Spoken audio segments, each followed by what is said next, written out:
Right now, more people are overwhelmed, anxious, and depressed than ever before.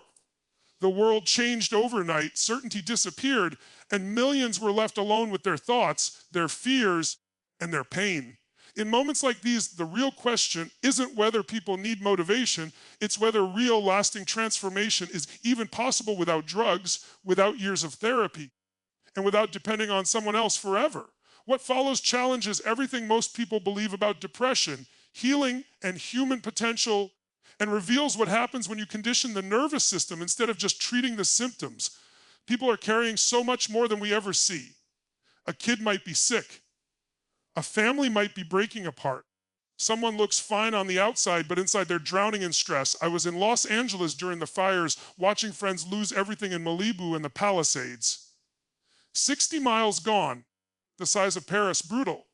And it takes you to a place where life strips you down to what really matters. I remember when my own home burned down years earlier. I was angry. I was heartbroken.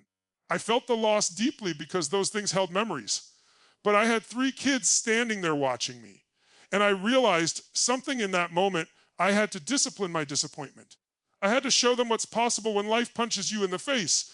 Things can be replaced. People can't. Family can't. The oldest story known to humanity is the hero's journey. Every culture tells it because every human lives it. Life feels ordinary, familiar, comfortable, and then something explodes it. A fire, a diagnosis, a death, a betrayal, a loss. I don't care how smart you are, how spiritual you are, how rich or successful you are, at some point, extreme stress is coming. That's not a flaw in life. That's the call. When you're strong enough to move through it, you realize that disruption isn't punishment. It's an invitation to a new life. I would have never left the home I built for my family. I loved it. But when it was gone, I was forced into uncertainty. And in that uncertainty, new doors opened. New people, new mentors, new decisions, new battles. And if you grow, you slay the dragon. You come back stronger, wiser, with something real to give. Not theory, not book knowledge, experience. And just when you get comfortable again, life calls you forward once more. It never stops. So if you're in extreme stress right now, as simple and corny as it sounds, here's the truth. If you're going through hell, keep going. Because on the other side, you gain 3 priceless things. First, you discover how strong you actually are. You never know your strength until life demands it. Second, you learn who your real friends are, the ones who show up, not the ones who just like a post. And third, you build an immunity to future challenges. What once would have crushed you barely shakes you anymore. I had a friend who spent 7 years imprisoned in North Vietnam, chained to the ground under conditions most people couldn't imagine surviving. Years later, when he was dealing with a brutal, drawn-out battle with the IRS, he wasn't even stressed. He laughed and said, "If they couldn't break me, nothing else can." That's what adversity gives you when you don't let it destroy you. Life is always happening for a reason, for a higher purpose. But it's our responsibility to find that purpose. It looks like life is happening to you, but your real power comes when you decide it's happening for you. When I look back at my childhood, it didn't feel that way, but it was for me. When I look back at my father, at the pain, at the struggles, it was for me. People think transformation comes from hype, from being pumped up for a day or a weekend. I've never been about motivation. I've always been about strategy. But here's what I do know: without energy, you won't use even the best tools in the world. Energy is what fuels follow through. Everyone is motivated. You might just be motivated toward the wrong things. The real work is conditioning your nervous system so that change becomes who you are, not something you try to do. That's how transformation lasts, not inspiration, not excitement, conditioning. Because when your nervous system changes, your life has no choice but to follow. You can imagine, I'm used to doing stadiums, 15, 20,000 people. That's my world. And then everything shut down. London shut down. London shut down. The whole world shut down. So I went and built a studio. And I thought, okay, if I can't reach people in person, I'll reach them in their homes. I would never normally do that because I'm used to a rock and roll concert level of energy. But people needed help, and I had to find a way. So I started doing it, and I started seeing results, real results. And I thought, wow, this really works. Then Stanford called me. This was right before COVID fully hit, and then during it. They said, look, we had 2 of our professors who were clinically depressed. They came to your Date with Destiny seminar. 6 days later, both of them are off all medication. They're both fine. This is pretty miraculous. Do you have any studies? I said, well, I've got millions of graduates and testimonials. And they said, no, we need studies. I said, well, there's also my documentary, Tony Robbins, I Am Not Your Guru, on Netflix. You see about an hour and a half of what's normally a 6-day experience.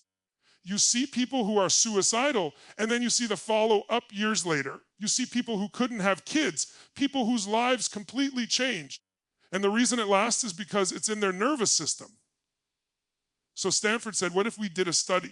I said, great. What do you want to study? They said, depression.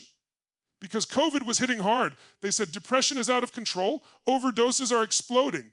Suicides are through the roof. We're looking for a non-pharmaceutical approach, and we want to study this. I said, great. What do the meta-studies show? Multiple studies. What's the average result? And they said, 60% of people who go through therapy and or psychiatric drugs make zero improvement. Zero.